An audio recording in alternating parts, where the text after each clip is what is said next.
안녕하세요. 친정엄마를 모시면서 살고 있는 40대 여자입니다. 올해 봄이 시작되던 쯤 시모가 작은 지병으로 입원을 한 적이 있는데 예의상 한번 찾아간 적이 있었어요. 갔더니 시모가 제게 이렇게 말씀하시더군요. 예, 그래도 네가 간호사인데 네가 날 돌보지 않으면 누가 날 보니? 그러지 말고 너희 친정엄마나 생각하고 나 좀 네가 데려가주면 안 되겠냐? 네. 어머니, 제가 지금 잘못 들은 건가요? 지금 저한테 어머니를 데리고 살라는 말씀이세요? 그래도 내가 네 시암인데 불쌍히 여겨주지 않으련? 그게 무슨 말씀이세요? 당연히 안 되죠. 잘난 형님에게나 한번 부탁해 보시던가요. 정말 서운하다 얘. 그래도 네가 어떻게 나한테 이래. 저는 시모가 그러는 것도 짜증이 났습니다. 그 이유는 시모가 그간 제게 했던 행동들을 저는 아직도 가슴속에 품고 살고 있기 때문이에요. 저는 전직 간호사였습니다. 간호사가 취업이 잘 된다고 해서 고등학교 때부터 간호사를 목표로 공부를 해왔어요. 친정아버지가 일찍 돌아가신 탓에 엄마랑 단 둘이 살았는데 제가 잘 돼야 엄마도 잘 먹고 살 수 있다는 생각을 일찍부터 했었던 것 같습니다. 그리고 꿈꾸던 간호사가 되고 난 후 그때부터는 결혼을 잘해야겠다는 생각이 들었어요. 제가 찾는 신랑감은 잘생긴 외모를 가진 화려한 사람이 아닌 돈 안 끊기는 직업에 책임감 있는 남자였죠. 그러다 만난 게 저희 남편이었네요. 남편은 공고를 나온 후 공기업에 취업을 한 기술직이었습니다. 본인만 잘하면 회사에서 잘릴 일도 없는 안정적인 직업을 가진 사람이었어요. 남편도 아버지가 일찍 돌아가셔서 홀어머니만 계시기 때문에 둘 다 비슷한 환경과 조건이라는 생각에 결혼을 하게 되었습니다. 결혼할 당시 딱히 큰 반대도 없었어요. 물론 시모가 그렇게 저를 썩 마음에 들어 하지는 않는 듯 하긴 했지만요. 결혼 2년 차에 임신을 해서 출산을 했는데 아이를 낳고 나서는 한겨대 간호사 일은 못하니 일을 그만뒀었습니다. 제가 아이를 출산한 지 5개월 만에 형님도 출산을 했는데 그때 시어머니께서 산후조리를 하고 있는 저희 집으로 찾아와서는 이렇게 말씀하셨습니다. 이제 몸은 어느 정도 다 회복됐지? 애 키우는데 적응은 했고. 몸은 슬슬 풀리고 있는데 애 키우는 건 여전히 어려워요. 밤낮 없이 애만 봐야 되니까 힘드네요, 어머님. 그건 엄마라면 어쩔 수 없는 일이고 그것도 적응하면 다 괜찮아진다. 그래서 말인데 3달 뒤부터 네 형님애도 좀 같이 봐라. 첫 애이기도 하고 신생아를 혼자 보는 일은 절대 쉬운 일이 아닌데 갑자기 신생아 2명을 보라고 하는 시모 말이 당황스럽더군요. 심지어 제 애도 아니고 3개월 된 형님애를 제가 본다는 게 상식적으로 말이 안 됐었죠. 그때 제 나이가 어리기도 하고 시모랑 친하지 않아서 불편함이 있었지만 저는 한치의 고민도 없이 단칼에 거절했습니다. 네. 어머니, 제가 어떻게 신생아 2명을 돌봐요. 저 못해요. 그리고 형님애를 왜 제가 봐요. 너 원래 이렇게 못된 애였니? 어쩜 그런 말을 아무렇지 않게 해? 제가 무슨 못할 말이라도 했나요? 어머님, 제가 쌍둥이를 낳은 것도 아니고 형님이 세상에 없는 사람도 아니잖아요. 제 애 하나 키우기도 벅찬데 제가 왜 형님 아이까지 봐야 되나요? 눈 한번 안 피하고 시모에게 할 말을 하자 시모는 제게 손가락질을 하며 막말을 퍼붓더군요. 너 간호사 아니니? 네 형님은 의사야 의사. 의사 시종드는 간호사 주제 파악도 못하고 어디서 감히 그런 소리를 해.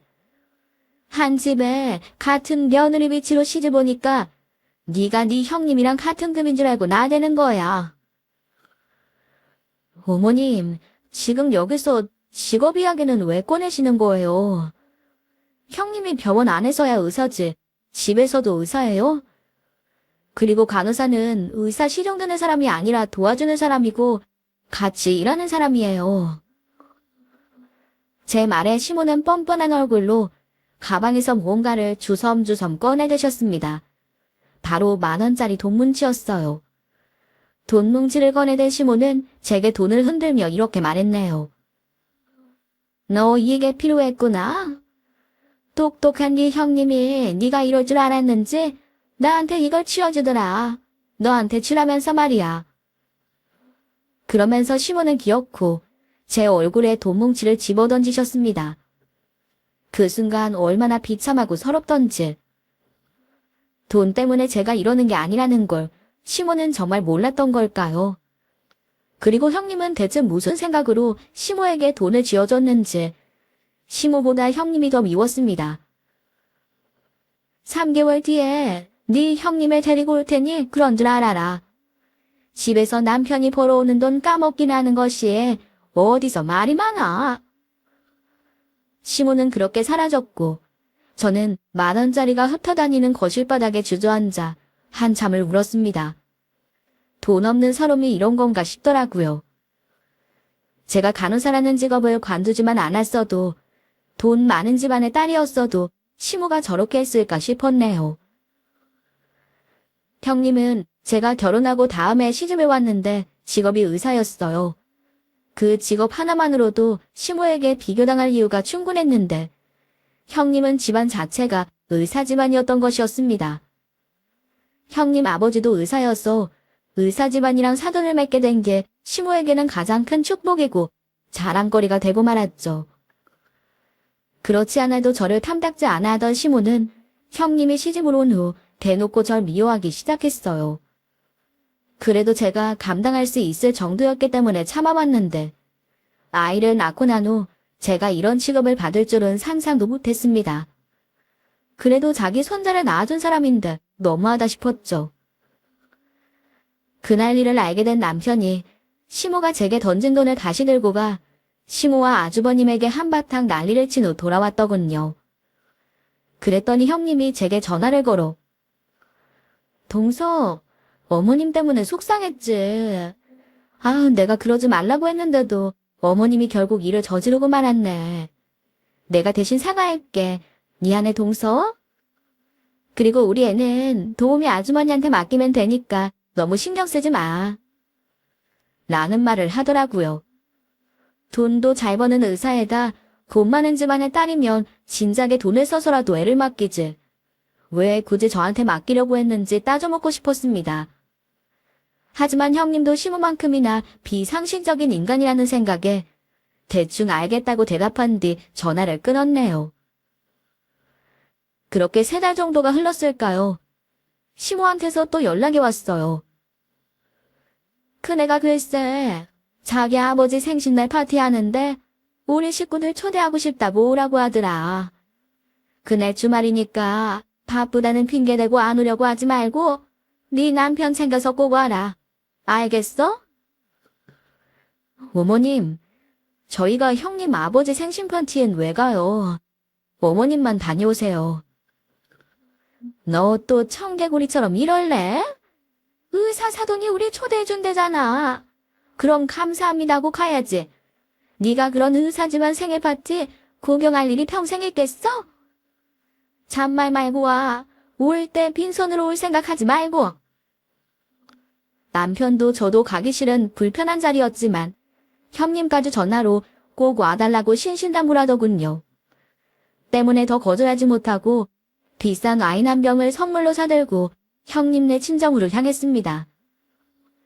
가는 길에도 저는 결혼식에서 잠깐 본 형님 아버지의 생신 파티에 내가 왜 가야 되나 싶었어요. 그리고 설마 그곳에서 무슨 일이 있을 거라는 상상은 전혀 하지 못했고요. 형님네 가족들과 간단히 인사를 나누고 남편과 제가 준비한 선물을 사돈 어른에게 건네려고 하는 찰나 시모가 와인을 빼서 들었습니다. 아휴, 얘네가 눈치 없게 또 마트에서 파는 싸구려 와인을 사왔나 보네요. 죄송합니다, 사돈. 제가 사돈 될 면목이 없네요. 아닙니다. 그래도 제 생각해서 사온 건데 감사히 받아야죠. 이리 주세요. 저희가 사오는 건 무조건 싸구려일 거라고 생각하는 시모의 행동에 기분이 너무 나빴습니다. 사돈어른은 저희가 준비한 와인을 받아들더니 자세히 보지도 않고 일하는 가사 도우미분에게 넘겨버리더라고요. 내가 이 취급을 받으려고 여길 왔나 싶은 생각이 들었어요. 그래도 최대한 기분 나쁜 티를 내지 말고 조용히 잘 있다 가자고 마음을 먹고 식사 자리에 참석했네요. 식사를 시작하자마자 시모가 사돈어른에게 굽신거리며 말했습니다. 사돈어른, 이 귀한 자리에 초대해 주셔서 감사합니다. 이렇게 좋은 자리에 우리가 언제 또 와보겠습니까? 음식들도 다 비싸 보이고 맛있어 보이네요. 안사돈도 그렇고 다들 우리 미주한테 잘해준다는 말을 들어서 이렇게라도 감사의 글씨를 전하고 싶었습니다. 대단한 음식들은 아니고 우리가 평소에 먹던 음식들로만 준비했으니 맛있게 드세요. 어휴, 이런 걸 평소에 먹는다고요? 역시 의사 집안은 달라도 보게 다른가 봅니다.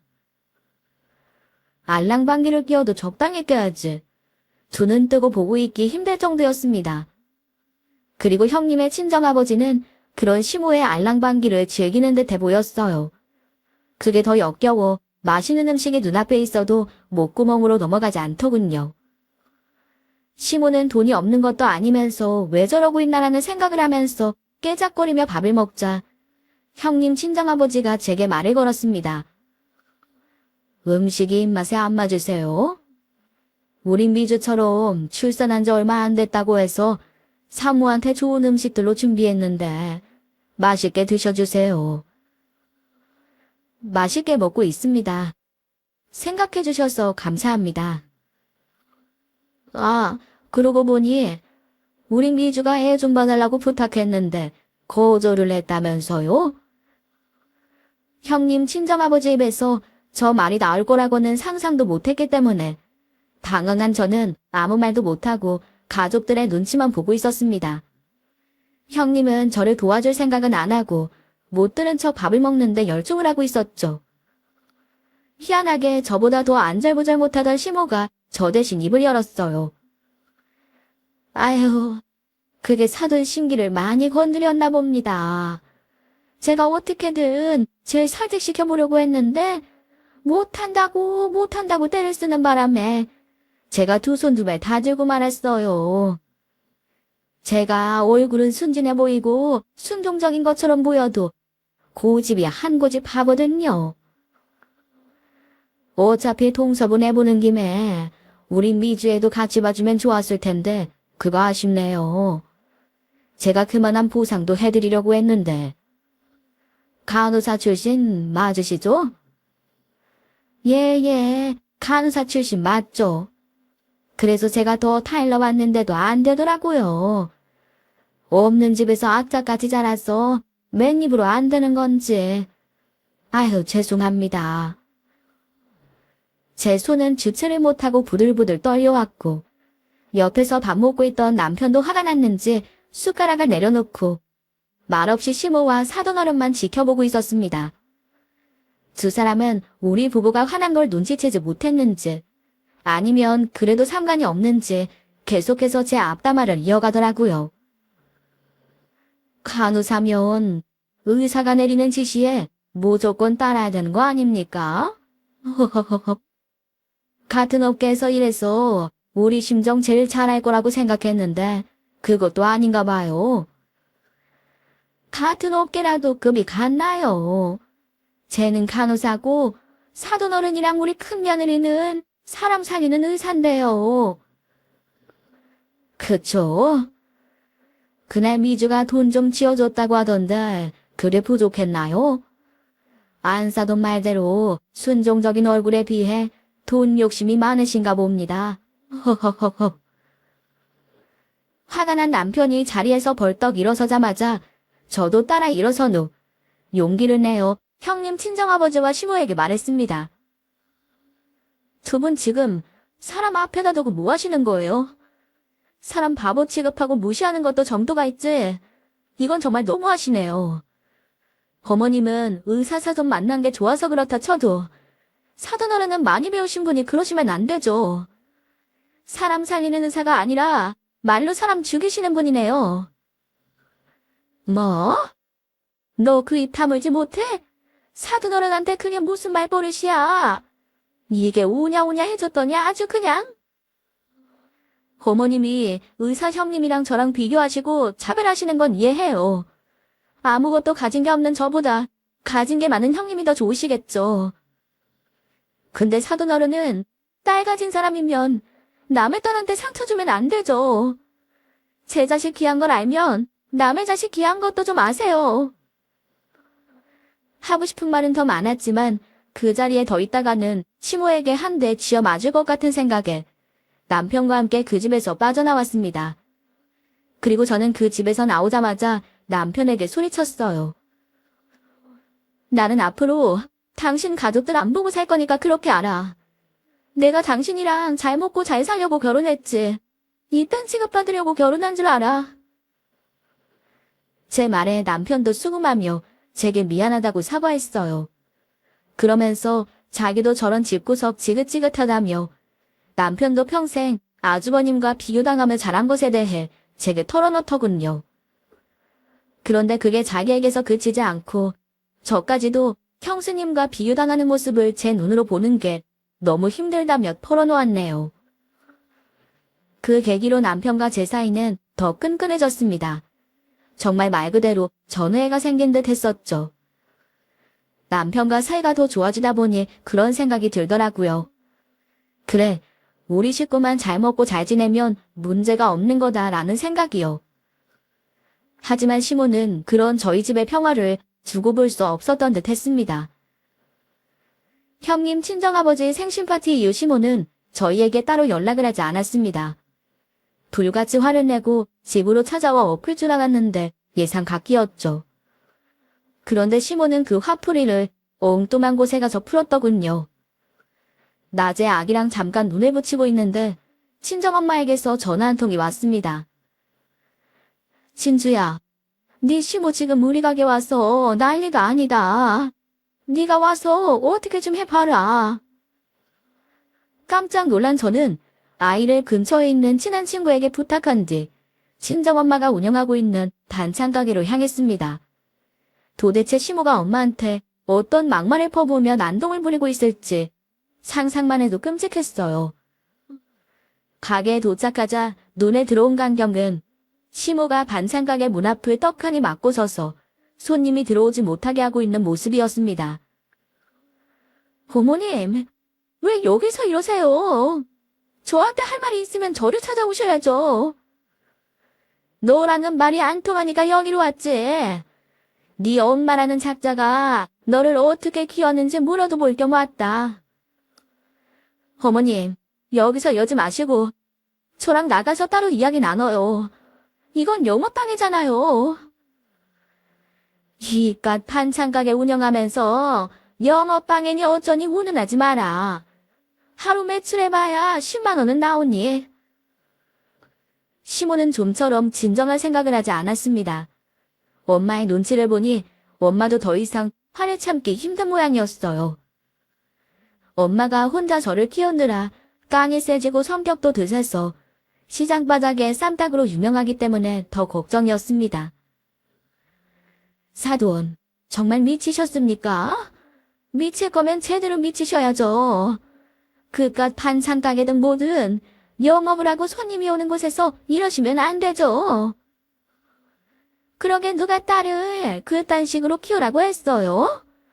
간호사 주제 벼르당머리 없이 의사 사돈한테 끼어오르기나 하고 말이야. 지금 뭐라고 했어요?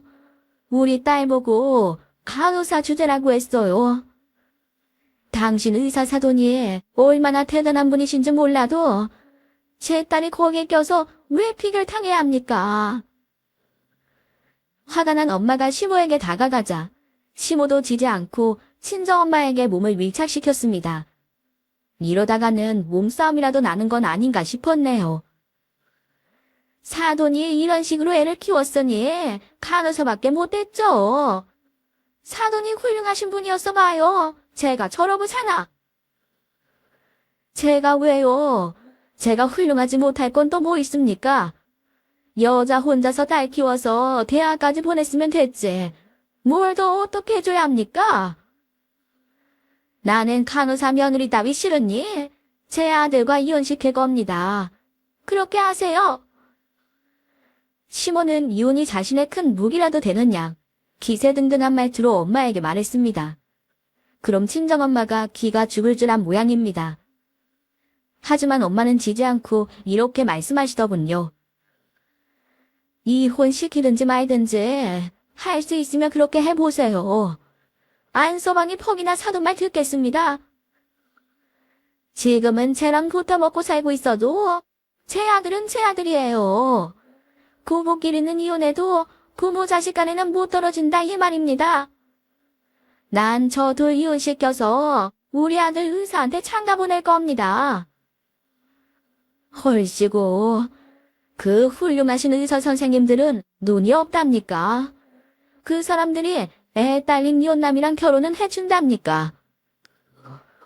우리 아들이 뭐가 어때서요? 그리고 우리 큰며느리가 의사 아닙니까? 걔한테 말하면 우리 아들이랑 수준 비슷한 여의사들 데리고 올 거니까 그 걱정은 하지 마시고 남편한테 이혼당할 당신 딸이나 걱정하세요. 결국 폭발해버린 엄마는 채소들을 씻을 때 나온 꾸정물 한 바가지를 들고 나와 시모 면상에 뿌려버렸습니다.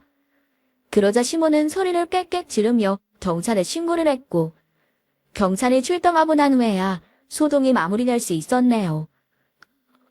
쌈딱으로 유명한 엄마이긴 했지만 그 일로 충격을 크게 받으셨는지 가게 문도 열지 못하고 알아눕게 되었습니다. 결국 남편이 휴가를 내서 아이를 돌보기로 하고 제가 엄마의 병간호를 하기로 해서 친정집에서 머물게 되었죠. 시모 앞에서 절대 지지 않던 엄마는 눈물을 보이며 제게 말했어요. 네가 이런 대우 받고 살 줄 알았으면 그 집에 시집 보내는 게 아니었는데 부족한 엄마 때문에 네가 그런 취급받고 사는 게 너무 속상하다. 이게 왜 엄마 때문이야? 우리 어머님이 이상해서 그런 거지. 엄마 탓 아니야. 이럴 줄 알았으면 내가 널 위한 선택들만 하고 살았어야 했는데 나만 생각하고 살아서 다 이렇게 된 거야. 그게 무슨 소리야. 엄마가 그동안 나 때문에 희생한 게 얼만데. 그런 생각하지 마. 너한테는 평생 말 안 하고 살려고 했는데 네 시모 꼬락서니를 보니 말해야 할 때가 온 것 같다. 엄마는 무슨 드라마에서는 나올 법한 비밀을 가지고 있는 사람처럼 쉽게 입을 열지 않았습니다. 무슨 이야기인지는 몰라도 엄마가 편하게 말을 할 수 있을 때까지 재촉하지 않기로 했네요. 엄마의 몸이 점차 회복되어 가고 있을 때쯤 대낮에 누가 저희 집 대문을 두드리더군요. 문을 열었더니 집 앞 마당에는 비싼 승용차 3대와 함께 양복을 입은 중년의 남성 3명이 떡하니 서 있었습니다. 빚쟁이라도 온 건가 싶어 너무 놀란 제가 문을 닫으려고 하자 중년의 남자 한 명이 엄마의 이름을 애타게 불러대기 시작했어요. 중년 남성의 부름에 집안에서 나온 엄마는 그 중년들을 보자마자 세 사람에게 안겨 눈물을 흘리기 시작했습니다. 그리고 엄마는 그 세 사람과 한참을 대화를 나눈 후 제게 그동안 말하지 못한 비밀을 이내 털어놓으셨네요. 너도 눈치챘겠지만 아까 그 사람들이 엄마 친오빠들이야. 엄마 고아라고 하지 않았어? 부모도 형제도 없다고 했었잖아. 그건 네 외할아버지가 너무 미워서 했던 거짓말이야. 그리고 평생 안 보고 살 거니까 고아나 다름없으니 그렇게 말한 것도 있지. 엄마는 늘 제게 본인은 부모도 형제도 없는 외로운 고아라며 너랑 네 아빠가 내 유일한 가족이라고 이야기해왔어요. 그래서 그런 줄로만 알고 살았는데 뜬금없이 엄마의 오빠들이 엄마를 찾아왔다는 게 제겐 너무나 큰 충격이었습니다. 그것도 모두 어디 큰 회사 회장님이라도 되는 듯한 차림새로 말이죠. 믿기 어렵겠지만 땡땡제약 회사 알지? 그 회사 회장 되는 사람이 네 외할아버지셔. 엄마가 말한 제약회사는 약국에서 약을 타먹으면 자주 볼 수 있는 그런 회사였습니다. 그 정도 회사면 규모가 상당한 회사인데 그 회사 회장이 엄마의 친아버지이자 저의 외할아버지라는 게 비현실적으로 느껴졌습니다. 네 아빠가 젊은 시절 그 회사 연구원으로 일했던 적이 있어. 그리고 그 회사에 왔다 갔다 하는 나랑 어쩌다 눈이 맞은 거지. 네 할아버지는 어디 감히 평사원이 회장 딸을 넘보냐면서 네 아빠를 회사에서 잘라버렸고 나는 그 뒤로 너희 아빠랑 나와서 살기로 결심하고 널 낳은 거였어. 그래서 할아버지랑 넌 끊고 살았다. 뭐 그런 말이야? 그래. 그런 네 할아버지랑 평생 살 바에 사랑하는 네 아빠랑 살겠다는 생각으로 나온 거지. 그러다 널 낳았는데 네 아빠가 너랑 날 두고 세상을 떠난 거야. 나 혼자 널 데리고 이 세상을 어떻게 살아내라고. 너랑 둘만 남게 됐을 때 나도 참 고민을 많이 했어. 네 외할아버지한테 가서 도와달라고 할까 했지. 근데 네 외할아버지가 보통꾼이 아니시거든. 안 받아줄 것 같은 생각에 내가 포기하고 너랑 둘이서 산 거야. 그리고 너도 알다시피 엄마 자존심이 보통 자존심이니 지고 들어가기 싫은 것도 있었어. 외삼촌이라는 사람들이 찾아오지 않았다면 평생 몰랐을 이야기를 알게 되자 저는 쉽사리 충격에서 헤어나오지 못했습니다. 네 할아버지가 이제 가실 때가 다 됐단다. 그래서 네 삼촌들이 할아버지 가시기 전에 얼굴 보여드리라고 말하려고 온 거래. 삼촌들은 엄마가 여기 있는 걸 어떻게 알고 온 거래? 돈 많은 사람들이라 사람 찾기가 쉽나? 진작부터 내가 여기에서 너 혼자 키우고 사는 거 알고 있었댄다. 다음날 엄마는 집에 있는 가장 비싸고 좋은 옷으로 곱게 차려입은 뒤 외할아버지가 계시다는 병원으로 저의 손을 잡고 향했습니다. 대학병원 VVIP 병실에 계시는 할아버지는 엄마를 보자마자 눈물을 흘리시며 미안하다는 말만 연신 내뱉으셨네요. 그렇게 긴 시간 동안 외할아버지와의 재회를 하신 후 할아버지의 변호사들과 삼촌들이 엄마를 따로 불러내었습니다. 그러면서 할아버지가 가진 재산 중 20%가 엄마 앞으로 돌아갈 거라는 이야기를 하시더군요. 그 외에도 회사 지분과 함께 제 앞으로도 작은 선물까지 주신다고 하셨네요. 삼촌들은 그동안 자기들은 많은 걸 받고 자랐지만 엄마는 그러지 못했으니 더 많이 가져가도 된다고도 하셨어요. 외삼촌 셋은 60이 다 되어가는 엄마를 아기 취급했는데 알고 보니 엄마가 오빠 셋의 막내딸이라 사랑을 그렇게나 듬뿍 받고 자랐다고 하네요. 엄마가 외할아버지를 만나 뵙고 난 후 며칠 못 가 할아버지가 세상을 떠나셨습니다. 그리고 엄마는 정말 할아버지가 남겨주신 막대한 유산의 일부분을 물려받게 되었죠. 엄마가 다시 할아버지의 딸로 돌아가게 되자 제게 이렇게 말씀하셨어요. 너도 이제 재벌 가집 사람이야. 지금 엄마한테는 남 부럽지 않을 만큼 큰 돈도 있고 너희 삼촌들이라는 큰 백도 있으니까 이걸로 너도 너희 시모한테 갑질이나 하면서 살아라. 됐어. 어머님이랑 똑같은 인간 되기도 싫고 어머님한테 우리 외갓집이 어떤 집인지 알려주기도 싫어. 어머님은 간사한 사람이라 분명 태도 바꾸고 엄마한테 알랑방귀 낄 거야. 안서방한테도 어머님한테 절대 말하지 말라고 해놨어. 그래. 네가 그렇다면 그런 거지.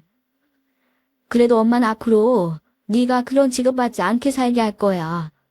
어디 내 딸을 무시해?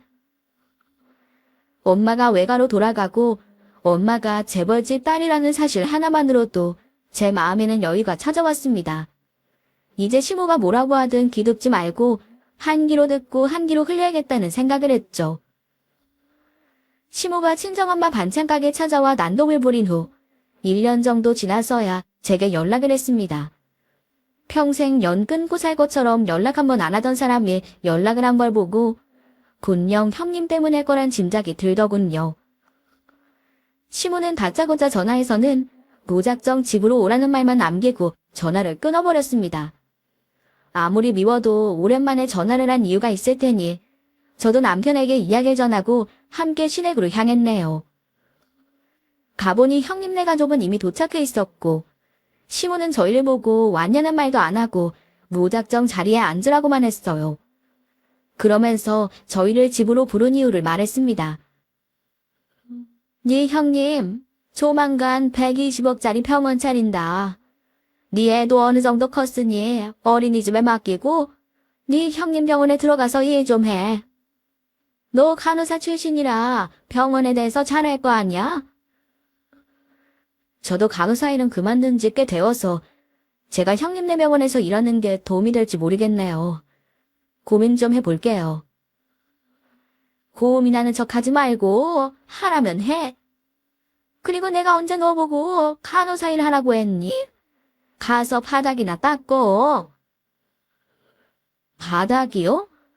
병원 미화 일을 하라는 건가요? 그럼 너보다 잘난 간호사들 세고 셌는데 얘가 널 왜 그 병원 간호사로 쓰겠니? 시모의 말에 어이가 없어 형님을 쳐다봤더니 형님은 저를 보며 어깨를 한번 으쓱해 보이고는 재수없는 표정으로 고개를 돌려버리더군요.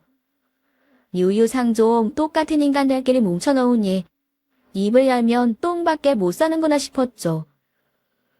외가 덕분에 마음에 여유가 있던 남편과 저는 굳이 거기서 감정 소비를 하고 화를 쏟아내고 싶지 않아서 단호하게 거절만 했습니다. 그러자 형님이라는 사람이 제게 이렇게 말했어요. 동서, 그럼 우리 병원 한번 둘러보고 결정할래? 다음 주 화요일에 원장 가족들이랑 투자자분들만 모셔두고 병원 둘러보면서 설명을 할 거거든. 그때 부끄럽지 않게 잘 차려입고 와서 구경 한번 해봐. 남편은 우리가 거길 가서 뭐하냐며 가지 말자고 했지만 저는 굳이 가보고 싶다는 생각이 들었어요. 그리고 당일이 되어 부끄럽지 않게 잘 차려입고 오라는 형님의 말을 가볍게 무시해주고 저는 대충 집에서 입던 옷을 입고 120억 들여 개업한다는 형님 병원으로 향했습니다. 형님과 시모는 제 의상을 보고 인상을 찌푸리며 말했어요. 동서, 여기가 어떤 곳인데 옷을 그렇게 입고 와? 차라리 오지 말지. 정 오고 싶으면 나한테 옷을 빌려달라고 하면 됐잖아. 그러게 넌 왜 그런 추리한 차림으로 여기 왔니? 내가 못 산다 못 살아. 너 눈에 띄지 말고 저기 구석에 좀 숨어 있어라. 시모랑 형님이 그러든지 말든지 저는 꿋꿋하게 병원을 둘러보았습니다. 그렇게 사명회가 끝이 나고 모든 사람들의 자리가 비워지고 병원에는 시댁 식구들만 남겨졌어요. 그런데 시모가 이때만을 기다렸다는 듯이 갑자기 절 바닥으로 밀치고는 말하더군요. 너 내가 구석에 숨어 있으라고 했니 안 했니? 빨리게 왜 그꼴로 병원을 휘젓고 다니는 거야? 네 형님 얼굴에 동칠하려고 일부러 그러는 거야. 니오 씨 뭐 어때서 그러세요? 제가 팬티바람으로 온 것도 아닌데요. 됐고, 넌 이걸로 취직한 듯이 바닥이나 깨끗이 닦아라. 네가 어찌나 병원을 휘젓고 다녔는지 바닥이 더럽다 더러워. 시모는 바닥에 주저앉아 있는 제 얼굴에 물걸레를 집어던졌습니다. 그 순간 엘리베이터 문이 열리는 소리가 들렸어요. 저는 얼굴에 시모가 던진 걸레가 얹혀 있어 엘리베이터에서 내리는 사람이 누군지 단박에 알아보지 못했네요. 그런데 제가 걸레를 얼굴에서 떼어내는 순간 엘리베이터 앞에 있던 등산복을 입은 남자가 제게 달려와 저를 끌어안았습니다. 아니 당신들, 우리 조카한테 이게 뭐하는 짓들입니까? 사람 얼굴에 왜 걸레를 집어던져요? 조카라고요? 사람 잘못 보신 거 아닌가요? 근데 누구신데 여길 함부로 들어오십니까? 시모의 말에 저를 끌어안고 있던 남자는 자리에서 벌떡 일어나 화를 냈습니다. 제가 먼저 묻겠습니다. 당신이 설마 이 아이 시어머니 되는 사람입니까? 예, 잘 알고 계시네요. 내가 이 병원장 시어머니 자리 되는 사람입니다. 왜요? 그러는 당신은 여기가 어딘 줄 알고 이렇게 함부로 들어옵니까? 당신 말대로 당신이 얘 삼촌이면 삼촌이나 조카나 장수에 맞지 않는 옷이나 차입고 오고 상도덕이 없으시네요. 예, 당장 네 삼촌 데리고 썩 꺼지지 못해. 지금 말 다 했습니까? 당신이 이렇게 날 하대하고서도 후회 안 할 자신 있냔 말입니다. 최 원장, 나왔네. 삼촌은 기세를 꺾지 않으시고 당당하게 형님을 불러 세우셨어요. 형님은 등산복을 입고 나타난 남자를 유심히 뜯어보더니 정체를 알게 되자마자 삼촌 앞으로 달려와 머리를 숙여 인사했습니다. 부회장님, 이제 알아봤습니다. 정말 죄송합니다. 어머님, 저희 병원 최대 투자자세요. 땡땡제약 부회장님이요. 뭐라고? 땡땡제약 부회장이 왜 제 삼촌이야? 말도 안 되는 소리라고 있어. 그건 저도 잘 모르겠는데요. 일단 어머님, 일단 진정하시고 사과부터 해주세요. 예. 내가 뭘 잘못했다고 저런 고질고질한 인간한테 사과를 하니? 쟤네 친정엄마 천의 고아인 거 몰라. 어디서 사람을 사서 수작질이야. 시모의 행동에 화가 난 삼촌은 저를 붙들고 말했습니다. 진준호, 시모한테 이런 취급받으면서 살고 있었니? 삼촌한테 진작에 말하지 그랬어.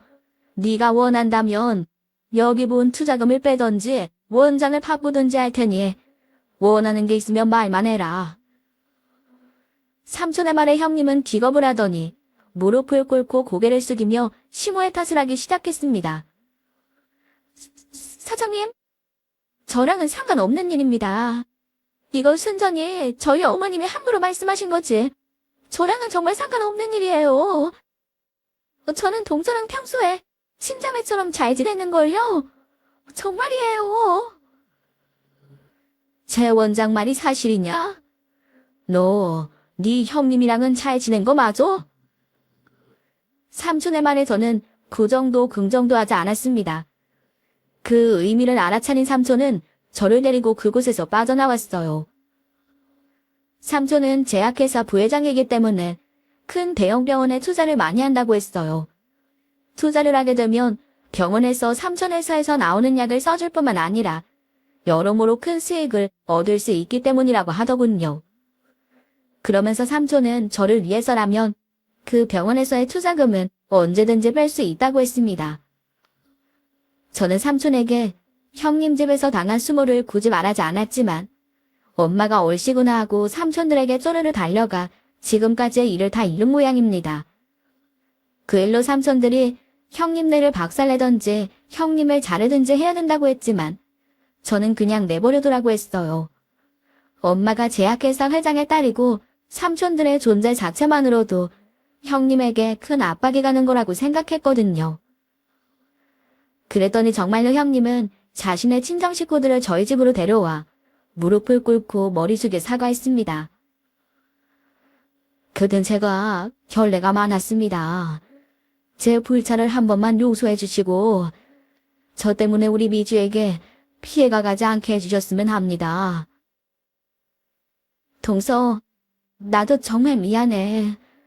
내가 어머님을 말렸어야 했는데 동서도 알다시피 어머님 성격이 불같으시잖아. 부회장님껜 동서가 말 좀 잘 해줘. 돈이라는 게 어찌나 힘이 센지 사람 입에서 미안하다는 말도 나오게 하고 참 좋은 거라는 생각이 들면서 씁쓸했습니다. 그뿐만이 아니었어요.